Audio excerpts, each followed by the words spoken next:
Welcome back to another video. Today we are going to replace the transmission mount in my 08 Chevrolet Tahoe GMT900. Should be the same for all the other GMT900 trucks or similar, including the GMCs, Cadillacs, and all that fun stuff. If your transmission is clunking when swapping gears, this can very well be the culprit, and that is what I firmly believe is my culprit, and I'll show you why in a quick second.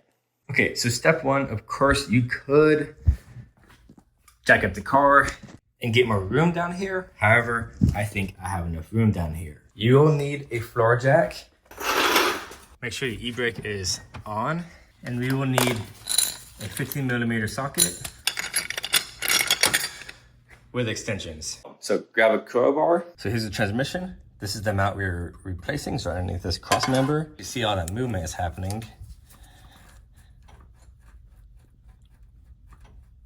In my opinion, so I think that might be the cause. If we come underneath the transmission, we have a 15mm right there.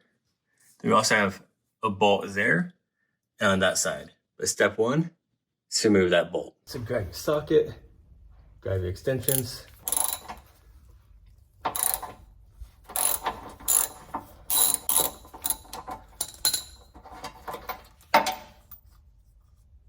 Okay.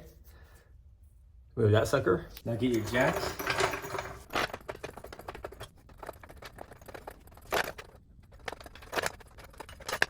My jack isn't tall enough, so I'm putting a piece of wood on it.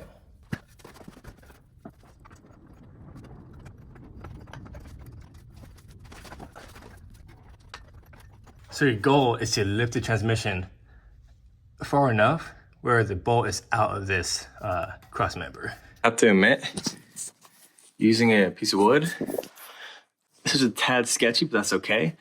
Give it a shake. Make sure it's okay. Now that looks pretty far out.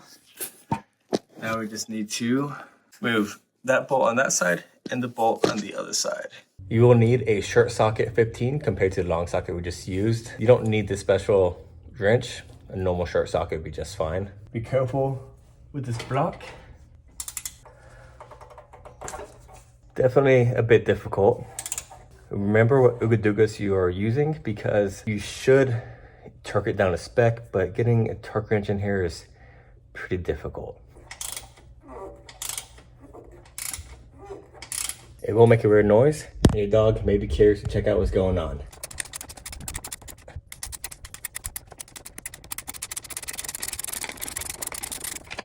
Okay, here we go. Let's do the other side. For extra safety, I would definitely put a jack stand on the drive shaft. It's not the best spot for it, but it's not many great spots you can put the jack stand for extra precautionary safety measures, but that's just why I have it. After all, safety first, or a second, because I kind of forgot about it.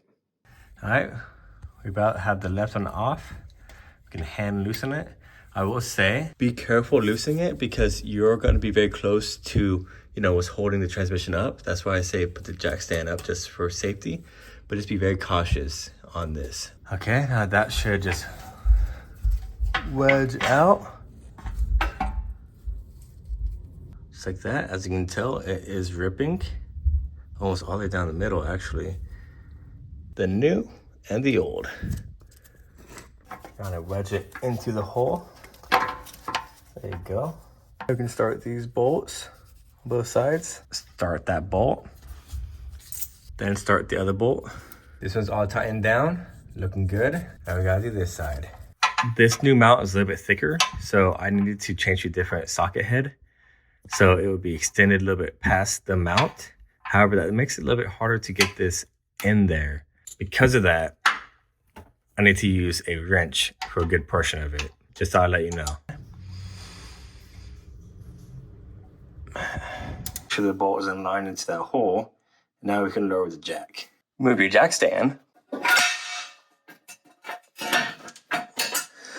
Now you can lower your jack.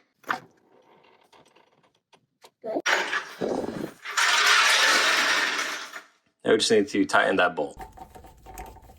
Now fully tighten it with your wrench, and that's it. So this transmission mount is actually worse than I thought.